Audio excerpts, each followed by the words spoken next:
Se dice que la profecía es la historia contada antes de que suceda. Y la historia es el relato de los hechos que ya sucedieron. Cuando nosotros cotejamos la profecía con la historia, tiene que haber coincidencia exacta.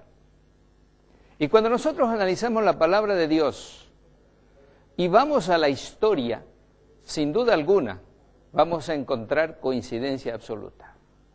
Por eso el video que ustedes vieron antes nos muestra los lugares donde Jesús estuvo, donde se supone, según las personas han indicado, Jesús fue tentado por el diablo, donde Jesús nació, donde Jesús fue bautizado.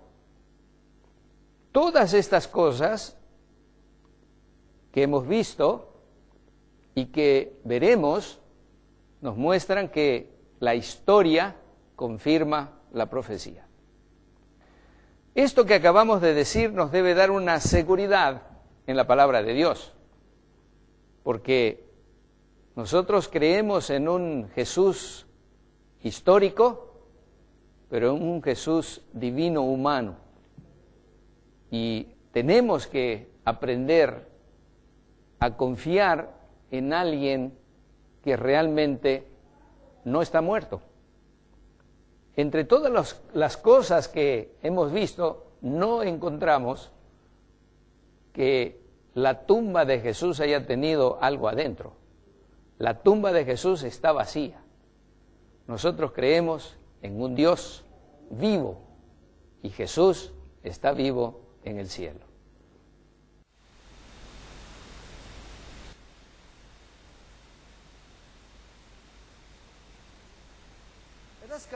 Vamos a la ciudad de Capernaum, la cual es conocida como la ciudad de Jesús. Este aquí es un lugar muy famoso. Y si lo mira, no parece nada. Pero en realidad encima de esto hay un edificio gigante, justo encima. Allí puede ver algunos de los pilares de cemento y el piso de cemento. ¿Y qué es esto? Esta es la casa de Pedro. Esta era la casa de Pedro. Pedro vivió aquí. Y esa era su casa. Y Jesús debió haberse quedado allí muchas veces en esa casa. Si realmente es la casa de Pedro o no, nadie sabe. Pero la Iglesia Católica proclama que esta es la casa de Pedro. Y si quiero ver que está construido encima, ahí está. Una estructura gigante de cemento parado en los pilares encima de la casa de Pedro. Y dice ahí, Beato Petro Apóstolo, y este es el lugar donde Pedro vivió. Y Pedro, por supuesto, significa pequeña roca, y Roma ha construido su iglesia en este Pedro. Y allí tienen una estatua de Pedro justo afuera con un pez al lado de él. Y esta es la estatua gigante de Pedro. Es enorme. Esta es una historia fascinante, porque Simón era también el nombre de Simón Mago. Y Simón Mago, de acuerdo a Eliphas Levi, era el que se convirtió en Petra, el PTR, el Pedro, en el cual, por supuesto, hoy basaríamos todo este sistema. Porque este Simón Mago se convirtió en el hechicero de Nerón. Él era, en otras palabras, el sumo sacerdote, si lo era, de los emperadores romanos. Así que es realmente incierto si están hablando del Pedro, que el Pedro que están honrando acá sea el apóstol. Probablemente sea Simón Mago, el hechicero, el brujo, el ocultista que está siendo honrado. Pero la iglesia construyó este edificio gigante sobre la casa de Pedro. Y a los pies de esta estatua puede ver símbolos de pez y todo eso. Y nos dice que ese es Pedro el apóstol. Y un poquito más allá hay una sinagoga. Entonces aquí hay un edificio gigante hecho de cemento con una estatua gigante de Pedro, y justo cruzando el camino esta sinagoga remanente, probablemente la sinagoga donde Jesús más enseñó. Y hay una pequeña placa oxidada que dice: el primer siglo tardío, la sinagoga blanca, la sinagoga de Jesús. ¿Saben ustedes? Si yo construyera un gran edificio cristiano, no lo construiría donde Jesús pasaba la mayoría de su tiempo, porque construirlo sobre una pequeña casa que es posiblemente la casa de Pedro, si eso no es, no está seguro. Podría ser, porque la descripción de la Biblia dice: cuando salieron de la sinagoga cruzaron a la casa de Pedro. Y esa casa está justo al frente. Es posible. También podría ser la casa al lado, quién sabe. Pero es posible. Ahora, esta es la sinagoga donde Jesús en realidad enseñó. Así, aquí está otro pequeño pueblo, así que Capernaum era un pueblo y el otro era Corazín. Y esto es lo que queda de Corazín, no mucho. Algunas ruinas están aquí. Esas son las ciudades que Jesús maldijo. Y Jesús dijo que si los milagros que se hicieron en ti se hubieran hecho en Sidón, en Sodoma o Gomorra, ellas hubieran aceptado el mensaje. Pero ustedes han tenido amplia oportunidad, dijo Jesús. Jesús caminó por medio de esas ciudades y ni una persona permaneció enferma en esas ciudades, y a pesar no lo aceptaron. Aquí hay un famoso lugar santo. Ese es el lugar de las bienaventuranzas. Y cuando entras ahí es mejor que estés apropiadamente vestido. Esta es la iglesia de las bienaventuranzas, un lugar muy famoso. Y el Papa Juan Pablo II ha estado ahí, por supuesto, 2 veces. Y ese es el conclave. Y ese es el campo. Ese es el campo donde probablemente Jesús predicó su primer sermón. Ese es un sermón muy impresionante. Ese es el más intricado, el sermón más sublime que jamás se haya predicado al ser humano. Y muchas personas citan equivocadamente ese sermón a unos extremos terribles. Las bienaventuranzas, Mateo 5, 3-10, Jesús empieza diciendo: bienaventurados los pobres. La palabra por bienaventurados es makarios, el cual significa una bendición celestial, una bendición que solo puede venir de una fuente divina, una bendición enorme. Y la palabra usada para los pobres es ptojos, en griego, que significa pobreza absoluta. Nada más que pobreza absoluta. Ni 2 monedas juntas. Y Jesús empieza su sermón, y los judíos sentados allí en millares, esperando que Él se anuncie ser el Mesías. Y decir: soy el Mesías, ustedes son el pueblo escogido de Dios. He venido a librarlos del yugo de Roma. Se levantarán y serán los más grandes en el cielo. Eso es lo que estaban esperando. Y aquí Él se levanta, y las primeras palabras como Mesías que habla son: bienaventurados los pobres. Y hay varias palabras para pobre en griego, y usa la que describe pobreza miserable, absoluta. En vez de grandeza y riquezas y maravillas y cualquier adjetivo que se les pueda dar, deben ser pobres en espíritu, porque de tales es el reino de los cielos. Y la segunda bienaventuranza era, bienaventurados los que lloran. Querían regocijarse, no querían llorar. Y la palabra para llanto, hay diferentes niveles de llanto en griego. Y la palabra en griego es penseo, lo cual significa dolor absoluto, el dolor que puedes tener por la pérdida de un hijo único, ese tipo de dolor. Bienaventurados los que lloran, porque recibirán consolación. Bienaventurados los mansos, porque recibirán la tierra por heredad. Esta es una mansedumbre, una humildad que prácticamente no se puede describir en palabras humanas. Y bienaventurados los que tienen hambre y sed de justicia, porque serán saciados. Y otra vez la palabra hambre aquí son retorcijones de hambre, que se sienten después de vaguear por días y días en un desierto sin comida o agua. Ese tipo de hambre y ese tipo de sed. ¿Qué está Jesús haciendo aquí? ¿Estaba tratando de chocarse con la actitud del público? ¿Estaba tratando de decir algo diferente de lo que ellos esperaban? Ciertamente lo estaba. De hecho, lo que Jesús estaba haciendo aquí es mostrar el camino cristiano. Esto es lo que está explicando. Y está diciendo, bendecidos los pobres en espíritu, porque de ellos es el reino de los cielos. En otras palabras, aquellos que se dan cuenta de su bancarrota, aquellos que se dan cuenta de que no tienen nada que ofrecer. Vengo a Jesús sin nada que ofrecer. No puedo decirle a Él, Señor, tengo una moneda aquí, ¿puedo comprar mi camino al cielo? No tengo nada. Estoy en pobreza absoluta. No tengo nada que ofrecer más que una vida manchada de pecado. Eso es todo. Así que debo llegar al punto donde me doy cuenta de que soy pobre, que no tengo nada que ofrecer. Y entonces el siguiente paso es bendecir a los que lloran porque serán consolados. No solamente me debo dar cuenta de que no tengo nada que ofrecer como individuo manchado de pecado, debo experimentar dolor. ¿Por qué? Por el pecado. Debo experimentar mi dolor por pecar y debo mirar al Hijo de Dios y debo sentir dolor y debo tener arrepentimiento. Y debo decir, Señor, perdóname por lo que hice. El arrepentimiento genuino es el siguiente paso en el camino cristiano. Bienaventurados son los mansos. Una vez que te des cuenta de que estás en bancarrota, una vez que te des cuenta de que eres responsable por la muerte del Hijo de Dios, una vez de que hayas experimentado un dolor real, no hay más tiempo para quedarte en tu pedestal pensando que eres mejor que los demás. Es hora de bajar y experimentar humildad y saber de que otros y Dios son más grandes que tú. Es un camino muy difícil para el ser humano de viajar. Es lo contrario a cada emoción humana.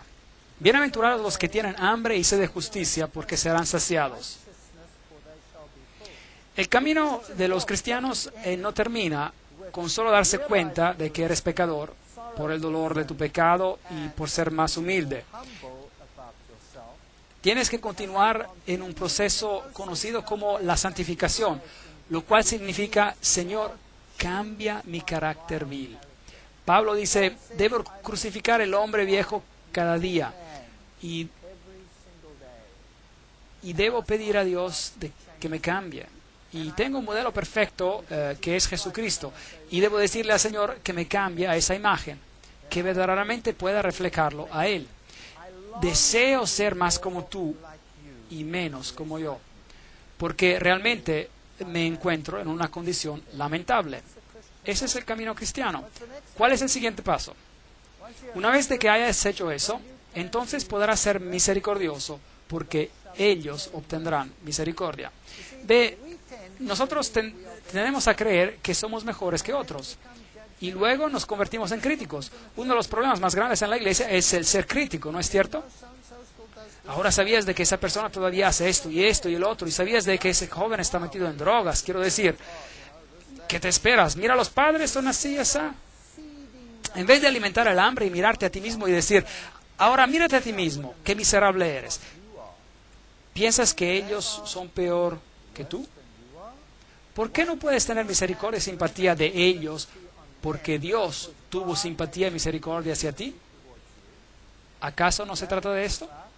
Así que Jesús dice, una vez de que llegues a este camino, una vez de que hayas experimentado el arrepentimiento, y una vez de que hayas sentido el dolor por tus pecados, y una vez de que hayas bajado de tu pedestal, y una vez de que hayas pedido al Señor de cambiarte y hacerte misericordioso, y tendrás compasión con aquellos que no tuvieron la ventaja de comprender lo que tú has comprendido. Bienaventurados los misericordiosos. Y luego, bienaventurados los limpios de corazón, porque verán a Dios. Me acuerdo cuando vine a esta iglesia vine del mundo, era muy mundano y en un duro negocio. La vida en la universidad es muy dura y tienes que luchar para llegar a la cumbre profesional. Y mi mente era un basurero. Y le dije a Dios, tú sabes, yo no quiero tener una mente así.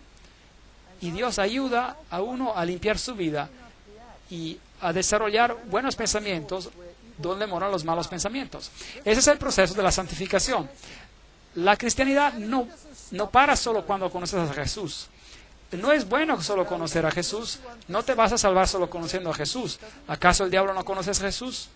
¿Es salvo porque conoce a Jesús? No. Debemos dejar de que Dios nos cambie, nos limpie nuestras acciones. Bienaventurados los pacificadores, porque serán llamados hijos de Dios. Ven, una vez de que hayan pasado por toda esta serie de crecimiento, devienen pacificadores. Ahora, ¿quién es un pacificador? Un pacificador es alguien que tiene la paz de Dios en su corazón. Mucha paz tienen los que aman tu ley, dice en Salmos 119, 165. Ese es un pedazo que es un pedazo del cielo. Y siempre me maravilla cuando los políticos toman esta bienaventuranza en particular y la aplican a ellos mismos y se dan grandes recompensas sin haber pasado por los pasos previos en la experiencia cristiana. Esa persona no es un pacificador. Un pacificador es alguien que ha hecho las paces con Dios. Ese es un pacificador. Y bienaventurados los que padecen persecución. ¿No es increíble? Por causa de la justicia, porque de ellos es el reino de Dios. ¿Cuál es la última cosa que el Señor menciona aquí? ¿Cuál es la última bienaventuranza? Benditos los que padecen persecución. En otras palabras, si pasas por este proceso, si sientes dolor por el pecado, si pides perdón, y si dejas que el Señor cambie tu corazón, y si estás dispuesto a bajar de tu pedestal, y si quieres la paz de Dios en tu corazón, serás una irritación para el mundo y ellos te perseguirán. Es una garantía.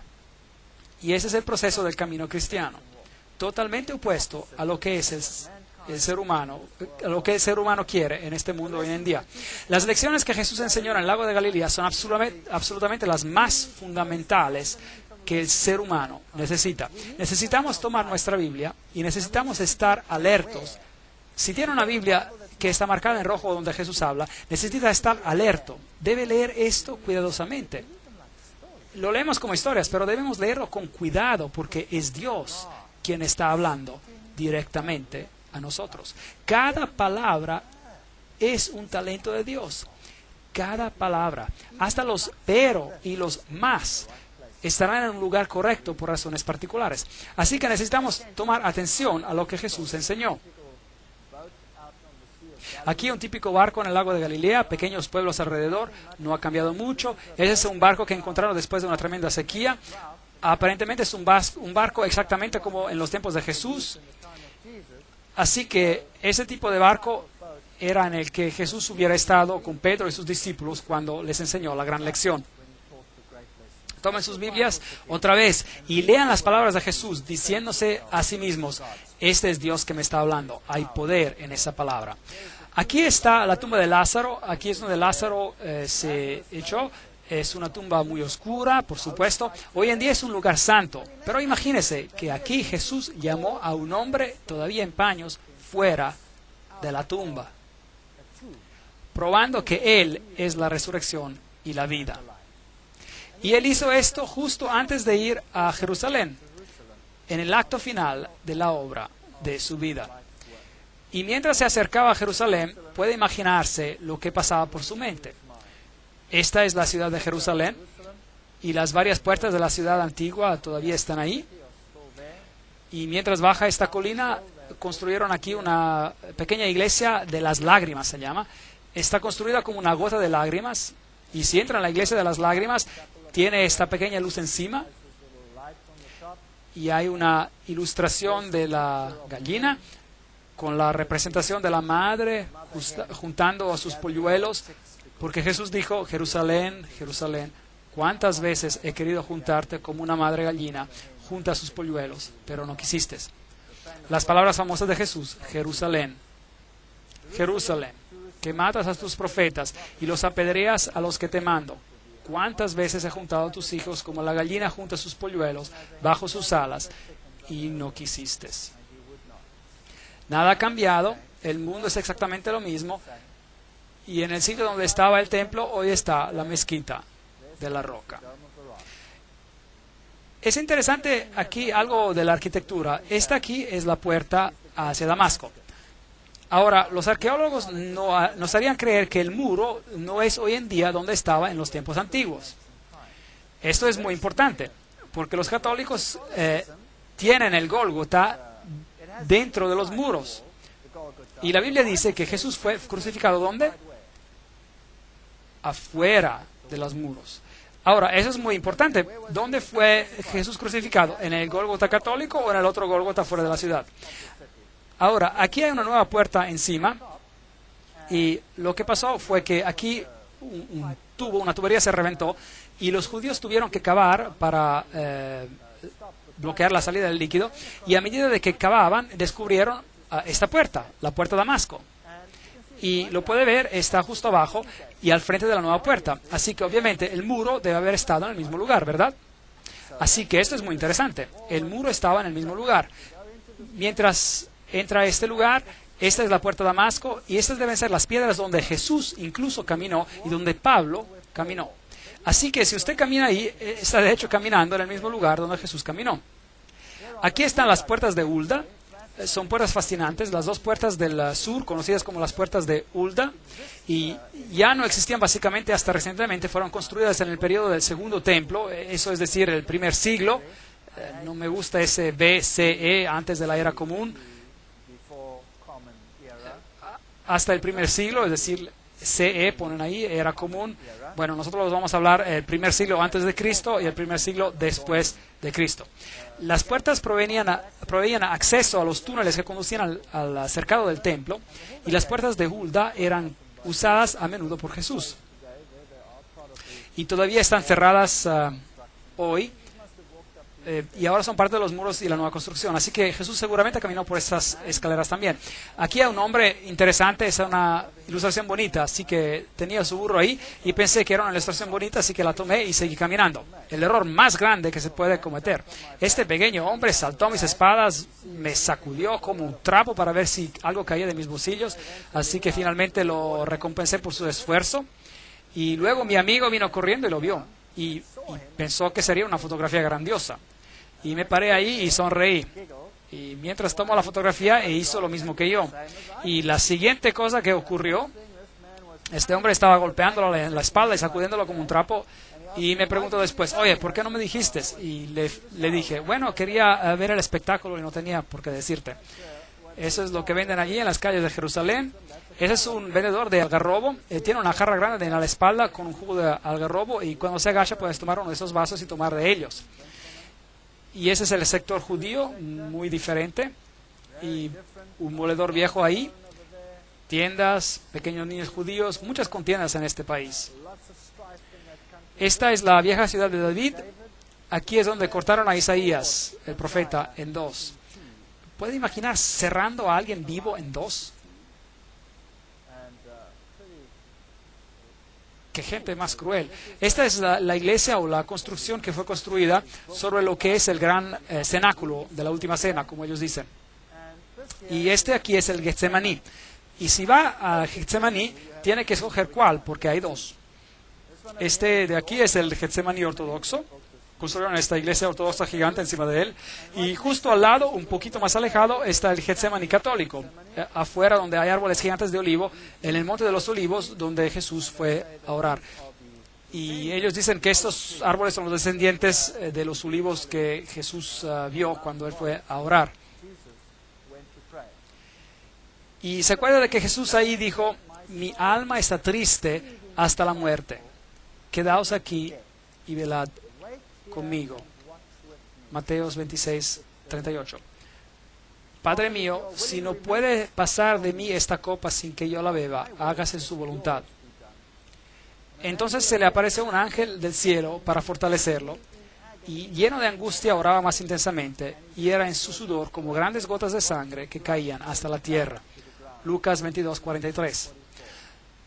Hay muchas críticas hoy en día acerca de la película, por ejemplo, la película llamada La Pasión de Cristo. No lo encuentro un nombre muy bonito para mí, pero sin embargo representa el sufrimiento de Jesús, como si no fuera bíblico. De hecho, probablemente lo que hicieron ver no fue suficiente. El sufrimiento que representaron fue en realidad mucho más. No he visto la película, pero he leído suficientemente acerca de ella, y les puedo decir que Jesús sufrió tremendamente, y la historia bíblica está muy, digamos, dispersa, y tenemos que tomarla pedazo por pedazo, y tenemos que componerla junta, digamos, y tenemos que leer la historia también a nivel histórico para probablemente ver lo que le pasó a él.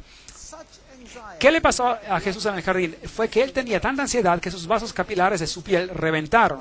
Ahora, esta es una condición médica que ocurre algunas veces hoy en día, y es muy, muy rara vez que alguien sobreviva a esta condición. El estrés y el trauma son tan grandes cuando los vasos capilares revientan por ansiedad que esas personas mueren. Así que lo que debió haber pasado aquí es exactamente la misma cosa, y Jesús pudo haber muerto aquí. Pero un ángel apareció del cielo y lo fortaleció para lo que estaba por acontecer. La Biblia nos dice que esa noche los discípulos lo abandonaron y huyeron. Marcos 14, 15. Cada uno lo abandonó. Este es el Getsemaní católico. Y aquí hay nuevamente la roca famosa donde dicen que él oró y donde las gotas de sangre se derramaron. Ahora, debe recordar que el paganismo está loco por las rocas. Tienen lugares famosos, cuevas famosas, rocas famosas. Las rocas formaban una parte muy importante en el paganismo. Pero otra vez, en las historias de la Biblia, los patriarcas también hicieron altares de rocas, pero no adoraban a las rocas, ellos adoraban a Dios. Y usaban las rocas como altares para sacrificios a Dios, el cual era un tipo de sacrificio de Jesús. Es una historia totalmente diferente. Así que aquí está una roca santa, aparentemente donde tomaron a Jesús cautivo. Y esas deben ser las gradas por donde lo llevaron, porque esas suben al templo de Caifás. Bueno, si así les gusta llamarlo, pero no es su templo, es un palacio. Y aquí hay una representación a su lado, como Jesús fue llevado por estas gradas. Si fue llevado con cuerdas, la Biblia no lo menciona. Hoy esta iglesia romana católica ha sido construida en ese lugar, y probablemente este es un lugar arqueológicamente correcto. Y aquí estaba el asiento del sumo sacerdote. Y ese año era Caifás. Ahora, aquí hay una confusión en la Biblia, porque cuando lo trajeron a Jesús, lo llevaron a Anás. Ahora, Anás era el suegro de Caifás, y él era, o había sido el sumo sacerdote previo. Y como la nómina de los sumos sacerdotes se quedaba en la familia, el sumo sacerdote del previo año, el más viejo, era todavía honrado como el sumo sacerdote, aunque él no estaba ya como sumo sacerdote. Así que por eso la Biblia es muchas veces criticada por sus descripciones, pero su descripción está correcta. Y también algunas de las críticas dicen que nadie como Caifás jamás existió. Bueno, finalmente encontraron su mismo sarcófago con el nombre de Caifás, el sumo sacerdote. Así que esto es histórico también. Entonces, si miramos a los juicios de Jesús, la Biblia de hecho menciona 7 juicios de Jesús, lo cual es fascinante porque el número 7 es el número de Dios. Y uno no se puede dar cuenta casualmente al leer los evangelios. Tiene que leer los 4 evangelios y tiene que asociar los acontecimientos en los evangelios muy cuidadosamente, porque no todos los juicios de Jesús se mencionan en todos los evangelios. Algunos evangelios se concentran en Pilato, otros evangelios se concentran en el juicio de Herodes. Jesús fue primero llevado a Anás, y allí tuvieron un juicio delante de Anás. Y fue allí donde el siervo de Anás golpeó a Jesús en el rostro, porque Caifás le preguntó acerca de lo que estaba haciendo, o lo interrogó, digamos, acerca de lo que estaba haciendo. Y Jesús dijo: no hice nada en secreto. Pregunta a estos lo que yo dije, porque yo siempre he predicado en las sinagogas. Y el siervo de Anás lo golpeó en la cara, y entonces ese fue el primer juicio de Jesús. Luego lo llevaron con Anás al sumo sacerdote de ese año, el cual era Caifás. Así que Anás y Caifás debieron haber tenido otro juicio con Jesús. De allí fueron al juicio de la noche. Así que tuvieron un juicio de noche. Y la Biblia nos dice que Jesús fue bajado a un hoyo.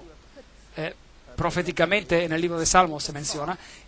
Y luego tuvieron un juicio en la mañana, porque de acuerdo con su ley era ilegal tener un juicio de noche y tenían que tenerlo cuando el sol levantaba. Así que hubo un juicio con Anás, un juicio con Caifás y Anás, y hubo un juicio de noche con parte del Sanedrín, y juntaron después todo el Sanedrín y tuvieron un juicio en la mañana y encontraron a Jesús culpable y luego lo llevaron a Pilato. Y Pilato lo examinó, pero Pilato no quiso decidir por él mismo. Así que lo mandó a Herodes. Y Herodes tuvo un juicio y tampoco quiso hacerlo él solo. Así que lo mandaron de vuelta a Pilato. Y hubo un juicio final cuando Jesús fue puesto en las manos de los judíos para crucificarlo. 7 juicios en total. Así que ese es el primer lugar donde Jesús estuvo. Hoy, por supuesto, es un lugar famoso donde Pedro nuevamente se honra. Y María, la ilustración de una diosa, de hecho. Un camino a la capilla del pesebre, la capilla del bendito sacramento, el patio, las santas gradas, el hoyo sagrado. Allá abajo era donde los prisioneros se encarcelaban cuando había un juicio de noche. Y aquí están los huecos de las rocas. Entonces normalmente lo que pasaba es que sus brazos estaban puestos aquí y las manos pasaban por aquí encima y la otra por aquí y luego lo ataban por aquí. Y allí colgaba con su frente mirando al frente. Así, ahora, si los judíos encontraban a alguien culpable, tenían el derecho de poner un castigo. Pero el castigo capital, digamos, la pena capital, estaba bajo la ley romana y no se les permitía condenar a alguien a muerte. Tenían que conseguir permiso de los romanos y entonces había una ley romana. Pero sí se les permitía dar castigos. Si encontraban a alguien culpable, podían darle 13 latigazos a un lado y 13 latigazos al frente. Entonces encontraron a Jesús culpable y la Biblia no lo reporta, pero es posible que le hayan dado 26 latigazos de frente.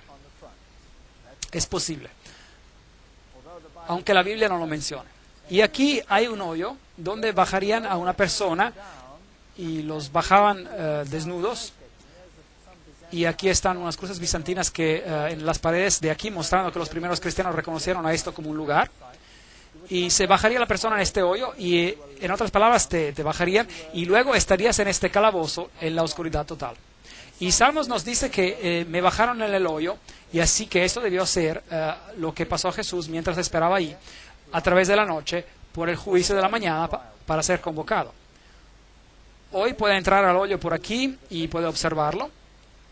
Entonces de ahí después hubo el juicio de la mañana y después él fue llevado a Pilato, donde fue puesto en esta prisión mientras esperaba por el juicio. Y así es como se ve aquí abajo. Y luego fue encontrado inocente por Pilato. Pilato no quiso sentenciarlo a muerte. Así que lo envió a Herodes, se burlaron de él, le dieron su capa. La Biblia dice que le rasgaron su barba, lo golpearon en la cara, le decían que profetizara a quienes los estaban golpeando, y él fue muy maltratado en esa ocasión.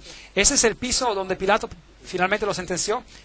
Aquí se pueden ver los huevos romanos en el suelo, y aquí es donde Pilato dijo las famosas palabras, ecce homo, miren al hombre. Y él estaba allí con una corona de espinas en su cabeza y había sido golpeado. De hecho, Pilato, la Biblia dice en su primer juicio que con Pilato lo habían golpeado para ganar la simpatía de los judíos. Esa es una cosa muy cobarde de hacer. Ahora, los látigos romanos consistían en 40 látigos menos uno. Entonces lo ataron a un pilar y luego lo golpearon con 40 látigos menos uno. Y el látigo que usaron tenía un número de cuerdas y tenía pedazos de piedra o de metal al cabo de ellas. Y de hecho, muchas de las personas quienes eran sentenciadas a esos latigazos morían de los latigazos, solo a causa de los látigos, porque los látigos penetraban y abrían la piel, rasgaban la carne abierta, y la historia nos dice que las personas que fueron golpeadas con esos látigos, a veces sus entrañas les colgaban, solo a causa de los latigazos. Así que ese era un tremendo castigo. Y luego, por supuesto, otra posibilidad es que lo latigaron 2 veces. Porque cuando fue sentenciado culpable al final y sentenciado a ser crucificado, entonces se te latigaba otra vez antes de ser crucificado. La Biblia no nos dice si fue latigado en 2 ocasiones, pero es posible de que haya pasado. Ahora, ellos también reclaman de que Pilatos no existió. Bueno, aquí hay una inscripción actual que fue encontrada, la inscripción de Pontius Pilatus, la cual categóricamente indica que él era el procurador en los tiempos de Tiberio. Así que bíblicamente y arqueológicamente no hay manera de que la historia bíblica sea negada. Así que algunos representan que el latigazo ocurrió de esta manera. Otros lo representan como siendo agachado sobre un pilar horizontal y lo latigaron de esa manera. La Biblia también dice que cuando le pusieron la corona de espinas y cuando pusieron una vara en su mano, que tomaron la vara y lo golpearon sobre la cabeza con ella. Pero el verbo griego usado nos dice que lo golpearon una y otra vez y otra vez. Así que el sufrimiento de Jesús fue enorme. La Biblia incluso representa que lo hirieron y que la herida era una gran herida. Una grande herida de arriba a abajo.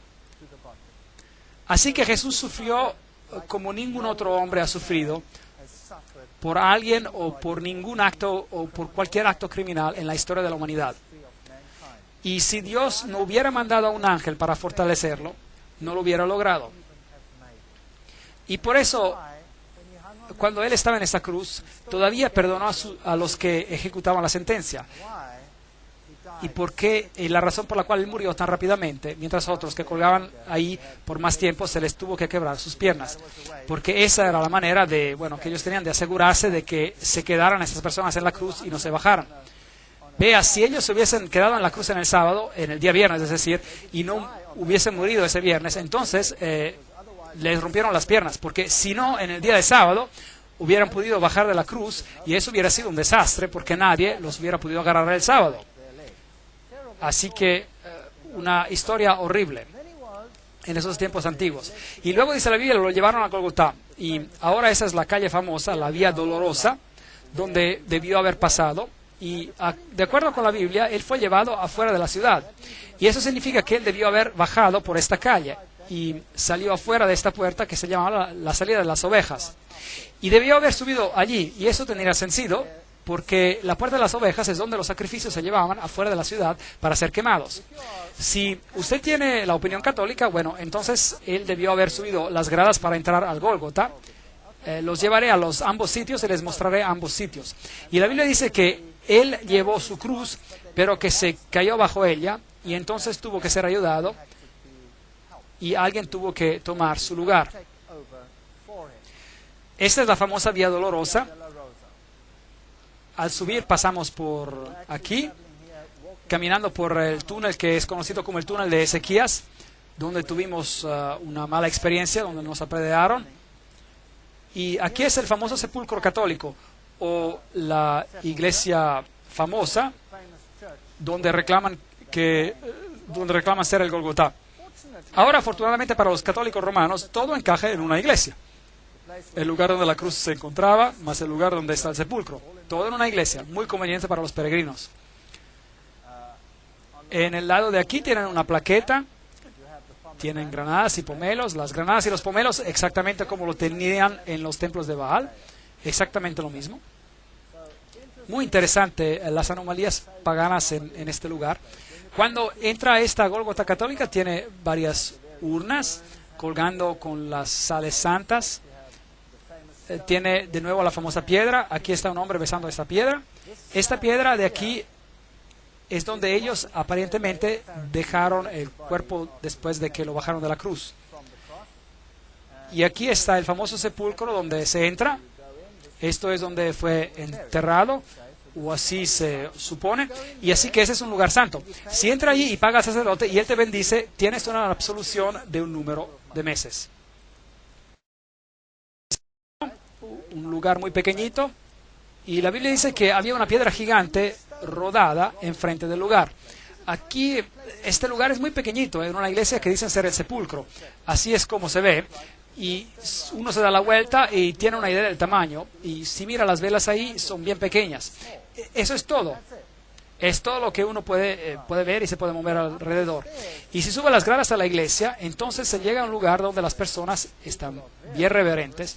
Y allí es donde el Gólgota estaba. Y tiene todas esas estatuas de Jesús y María y las mujeres alrededor y mucho oro, plata y brillo.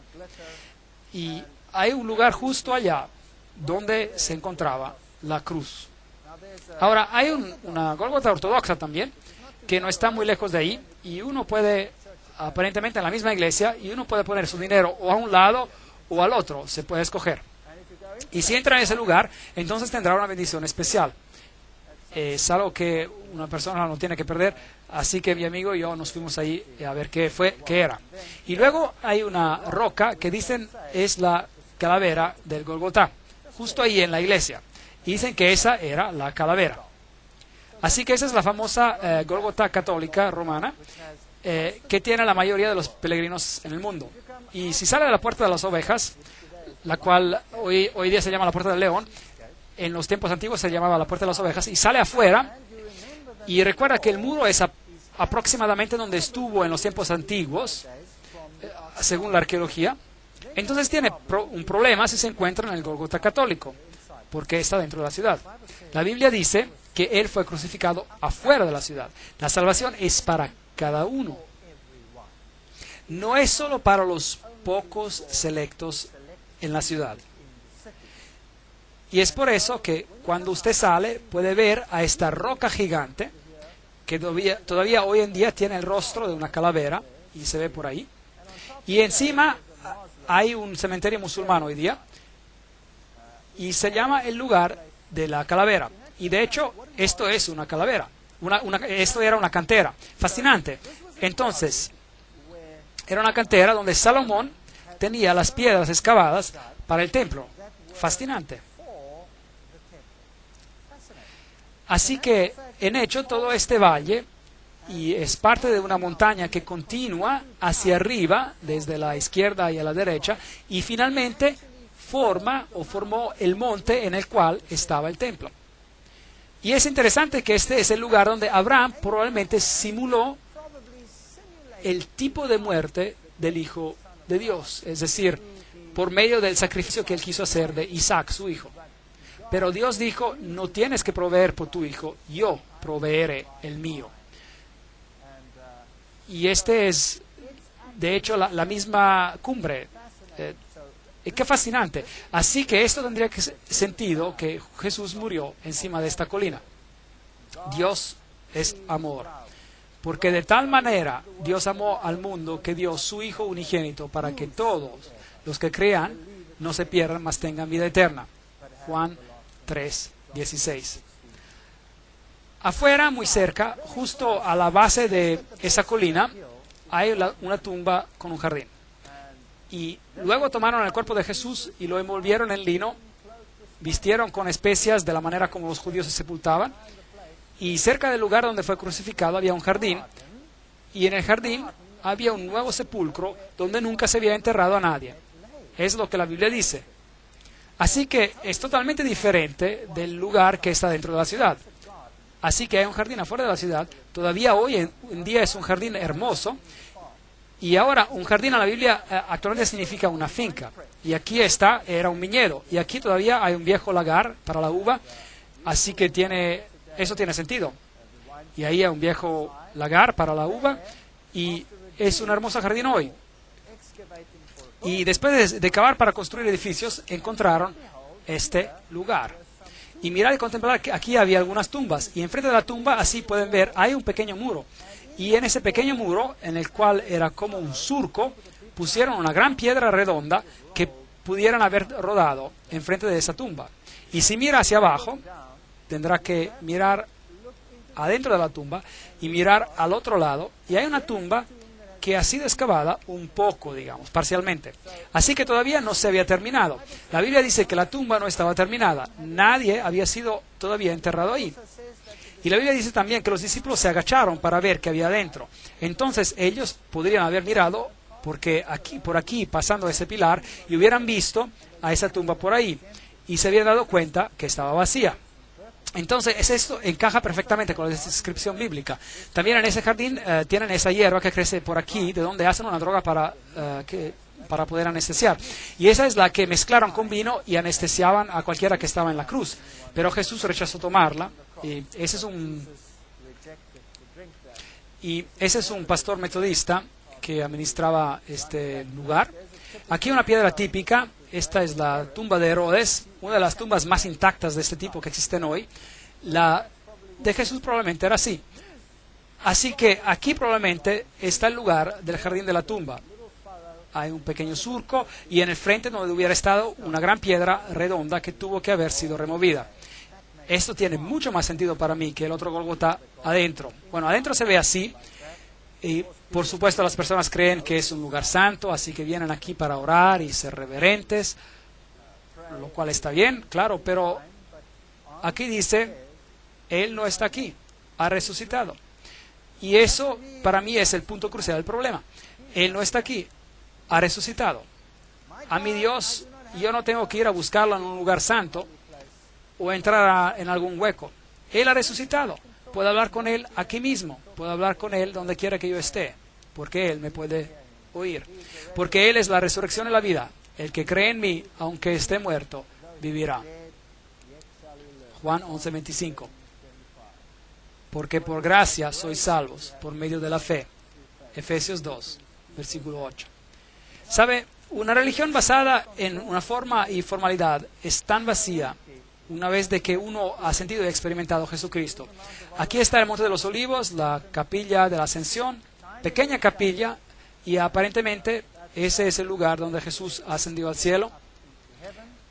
Esta de aquí es la famosa puerta de oro. Está enladrillada y bloqueada, y del otro lado hay unas gradas que conducen al templo del monte, y hoy en día hay la mezquita de la roca, y aquí se encuentran las tumbas de los más ricos del mundo musulmán. Y ellos creen que cuando Jesús retorne, Él vendrá aquí, y la puerta de oro se abrirá. Bueno, no es Jesús para ellos, es el Imam Mahdi, el Mesías. Para los judíos es el Mesías y para los cristianos es el regreso de Jesús. Y esta puerta se abrirá y, de hecho, el hecho de que se encuentran ahí, pues, porque tenían mucho dinero, comprar esta tumba en particular, ellos resucitarán primero y serán los primeros a entrar en este lugar. Bueno y conveniente, pues. ¿Piensan que funcionará así? Lo dudo. Porque si hubieran estudiado las bienaventuranzas, hubieran conocido lo que es necesario para ver a Jesús. Necesitamos sentir pena por nuestros pecados, tenemos que arrepentirnos, tenemos que lamentar y tenemos que pedir a Jesús que nos cambie, tenemos que volver en armonía con Él y a sus principios, y luego no necesitamos esa puerta, tenemos otra puerta. Es una puerta que tiene perlas en ellas y es una Jerusalén celestial que fue construida por Dios. No sé si habrá muchos una primera resurrección aquí, pero no quiero juzgar esto es para Dios de juzgar, pero aquí todos ellos están esperando por su reino terrenal, Yo no estoy esperando por un reino terrenal. Yo estoy esperando por una Jerusalén celestial, a pesar de lo interesante que esta Jerusalén sea aquí.